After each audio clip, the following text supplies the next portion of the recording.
High, আজকে আমরা যেটা ডিসকাস করার ছিল সেটা হচ্ছে ডাব্লিউবিজি নিট অথবা জিতে রানিং ইয়ারে তোমরা কতটা ভালো রেজাল্ট করতে পারবে সেটা কয়েকটা স্টেপের উপরে দাঁড়িয়ে আছে।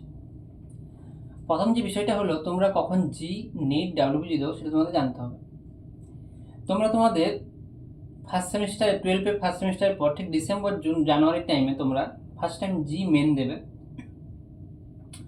তারপরে তোমরা ফেব্রুয়ারির শেষে তোমরা তোমাদের 12th কমপ্লিট করবে এবং এরপরে ফেব্রুয়ারি, মার্চ, এপ্রিল মে জুন এই টাইমটাতে তোমাদের জি হবে, সেকেন্ড টাইম নিট হবে এবং ডাব্লিউবিজি হবে। এবং এছাড়া তোমাদের কিছু এক্সামের নাম বলছি। এগ্রিকালচার এক্সাম একটা হবে, ফার্মাসি র্যাঙ্কটা ডাব্লিউবিজি থেকেই হয়, আর অনেকগুলো প্যারামেডিক্যাল এক্সাম আছে। তো তোমরা যেটা বুঝতে পারলে, তোমরা কখন দিচ্ছ এক্সামগুলো, অ্যাকচুয়ালি 12 পাস করার পরেই দিচ্ছ। যখন অ্যাকচুয়ালি এপ্রিল মে জুনে তোমরা এক্সামগুলো দিচ্ছ, ফার্স্ট টাইম দিচ্ছ এবং তোমরা সেখানে ফার্স্ট টাইম গিয়ে প্রশ্নপত্র দেখছো। প্রথমবার এত বড় একটা হলে এক্সাম দিচ্ছ, সব কিছু নার্ভাস, সব কিছু ফার্স্ট টাইম, কোনো এক্সপিরিয়েন্স নেই। তো এখান থেকে তোমাদেরকে বুঝতে হবে যে জিরো এক্সপিরিয়েন্স নিয়ে তোমরা একটা এক্সাম দিতে যাচ্ছ এবং ফার্স্ট টাইম জীবনে এত বড় একটা এক্সাম, সেখানে ভালো রেজাল্ট করাটা খুবই একটা বিষয় একটা। এবং নর্মালি যারা নিট জি ক্র্যাক করে তারা ফার্স্ট ইয়ারে তো রানিং ইয়ারে খুবই কম হয়, অলমোস্ট তারা সেকেন্ড অ্যাটেম্প থার্ড অ্যাটেম্পে গিয়েই তারা কিন্তু ভালো র্যাঙ্ক করে। এবারে তোমাদের হয়তো বাড়িতে বসে অত প্রিপারেশান নেওয়ার সময় নেই বা পড়াশোনা করার জন্য টাকা নেই, কোচিং যাওয়ার মতো টাকা নেই।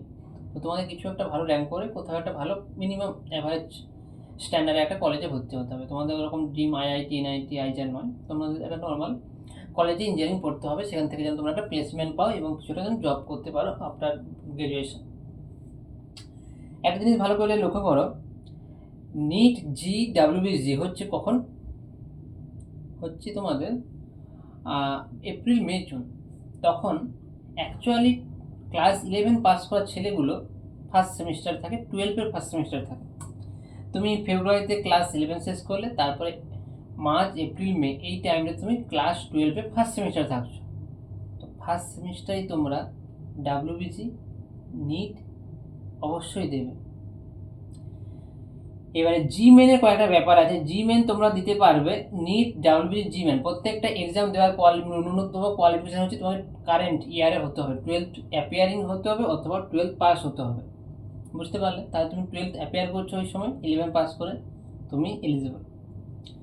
নিট জি কোনো এদের অ্যাটেম্প্ট কোনো লিমিটেশন নেই, তুমি 10 বার নিট দিতে পারো, 12 বারও ডাব্লিউবিজি দিতে পারো। তুমি কখন শুরু করবে ডাব্লিউবি পাস করে কখন কলেজ শুরু করবে তার কোনো লিমিটেশন নেই।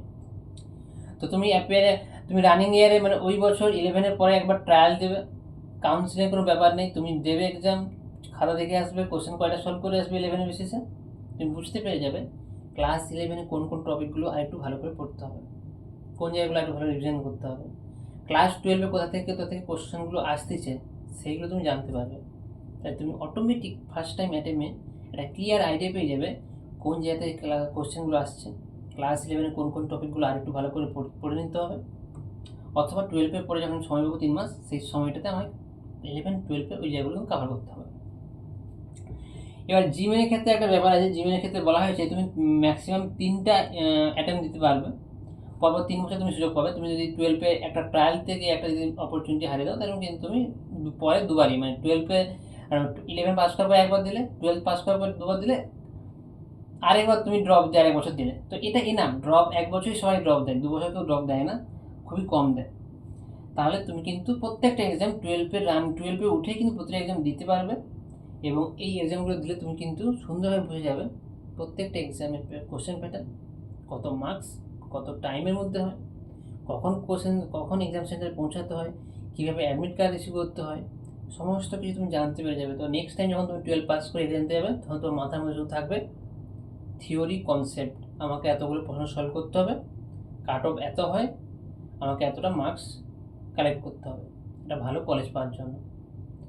তো তোমরা চেষ্টা করবে, প্রত্যেককে ভালোভাবে বলা হচ্ছে, তোমরা চেষ্টা করো সবাই ক্লাস 11 পাস করে 12-এ উঠেই ডাব্লিউবিজিটা অন্তত দেবে। অ্যাটলিস্ট ডাব্লিউবিজি এবং নিটটা দিয়ে দেবে, তাহলে তোমরা বুঝতে পেরে যাবে সবথেকে বড় এক্সাম হচ্ছে নিট, জিমেন, তারপর ডাব্লিউবিজি। তো এই দুটো ডাব্লিউবিজি অথবা নিট দুটো যদি তুমি দিয়ে থাকো, তুমি একটা ক্লিয়ার আইডিয়া পেয়ে যাবে কোশ্চেন প্যাটার্ন কী, কোথায় কোশ্চেন আসে, ক্লাস 11 কতটা পড়তে হবে, আর 12-এর পরে যে 3 মাস হাতে পাবো সেই 3 মাসে আমি কতটা রিভিশন করতে পারি এবং প্রত্যেকটা পার্ট থেকে কতটা আমি মার্কস তুলতে পারি। তো আজকের বিষয়ে আমাদের এইটুকুই ছিল। আশা করি তোমরা এই স্ট্র্যাটেজি বা পরিকল্পনা তোমরা নিয়ে ভাববে এবং তোমরা চেষ্টা করবে এটা কাজে লাগানোর। গ্যারান্টি দিয়ে বলছি, তুমি যদি ক্লাস 12-এ দুটো এক্সাম দিয়ে সেকেন্ড টাইম ক্লাস 12 পাস করার পরে তুমি এক্সাম দিতে যাও, তুমি 20% বেশি মার্কস পাবে, মিনিমাম 20% বেশি মার্কস পাবে। যেখানে তোমার র্যাঙ্ক হয়তো ডাব্লিউবিজিতে 20,000 আসছে, সেখানে তোমার 8,000 আসবে। এটা মাথায় দেখো, খুবই কাজের ব্যবসায়। তো অ্যাকচুয়ালি আমার ফোনটা নষ্ট হয়ে গেছে, মানে জলে পড়ে গিয়েছিলো, আমি একটু ঘুরতে গিয়েছিলাম, তো আমি তার জন্য এখন এডিট করতে পারছি না। তো তোমরা বুঝতেই পারছো যে আমি ভিডিও কাটাটা আর হচ্ছে না, সামনে এবং পেছন থেকে কাটার থেকে যাচ্ছে। তো আজকের বিষয় এইটুকুই ছিল। পরে আমরা আরও যে টপিকগুলো বলেছি সেই টপিকগুলোর উপর ভিডিও বানাবো।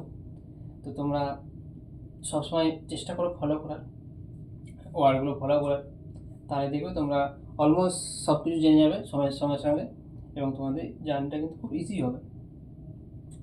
তো আমরা পরে যদি আমরা শুরু করবো কোনো একটা টপিক, কারণ যদি তোমার অনেকেই তোমরা প্রশ্ন করো রেগুলার, সবাই তোমরা কথা শোনো না, 30 জন 40 জনের মধ্যে তোমরা 5-6 জনের রেগুলার কানেকশান রাখো, রেগুলার তোমরা মেসেজ করো বিভিন্ন ডাউট নিয়ে, কনসেপ্ট নিয়ে অথবা পড়াশোনা রিলেটেড বিভিন্ন ইনফরমেশান নিয়ে।